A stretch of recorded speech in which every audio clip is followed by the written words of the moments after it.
waxaan hore uga soo hadalnay sidee buu qofku u sameyn karaa ama u wanaajin karaa contentigiisa. waxaan hadda ka hadlaynaa evolving content. sidee baad u horumarin kartaa ama aad kor ugu qaadi kartaa waxa aad rabto ama ideyada ama hadalka aad leedahay inaad dadka la wadaagto. waa inaad ogsoon tahay waay markaad rabto inaad dad wax la wadaagto ama aad rabto inaad wax soo saarto ama aad hadlayso ideyada la wadaagayso, hadday tahay sales, hadday tahay warbixin, noocay doontaba ha ahaatee, you give your idea a chance ay ku horumarto oo ay ku korto oo ay ku kobocdo. ma ahan ideyada ama waxa aad rabto dadka inaad la share garayso hadalka ah ama soo saarida ah inay tahay markaad soo saartay inay tahay inay dhamaystir tahay ama ay qaan gaartay ama ay tahay waqtigii la wadaagi lahaa. Number 2, keep open mind.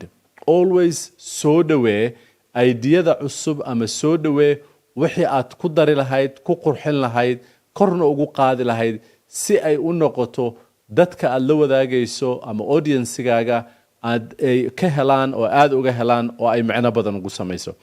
Hadiidin tan saddexaad oo ha ka hor istaagin inaad ideyadaada wanaajiso, waxay u baahan tahay inaad practice garayso. waxaan xasuustaa markaan speech sameynayno ama qofku speech leeyahay waxaa la oran jiray intaadan speechkaaga dadka ula imaanin ama ideyadaada aad dadka hor keenin, muraayada hortag, adiga isdhegayso, ideyadaada fiiri inay tahay tii aad rabto inaad ku hadasho.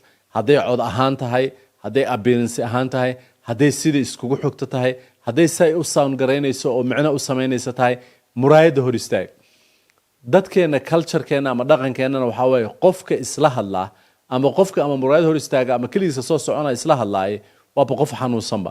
marka haddii aad tahay qof Soomaaliya oo aad rabto ideyadaada iyo contentigaaga inaad hormariso, waa inaad ogsoon tahay janisi ama waqtisi ay ku horumarto. hadiidin in ayd open minded tahay, more practice. Practice makes what? maxaa ingiriiska la practice makes what? Perfect. ma samee practice perfect ma. Practice makes an improvement. The more aad ideyadaada practice garayso, the more ideyadaada ay kobcayso ama ay korayso ama ay kor u soconayso insha Allah taala.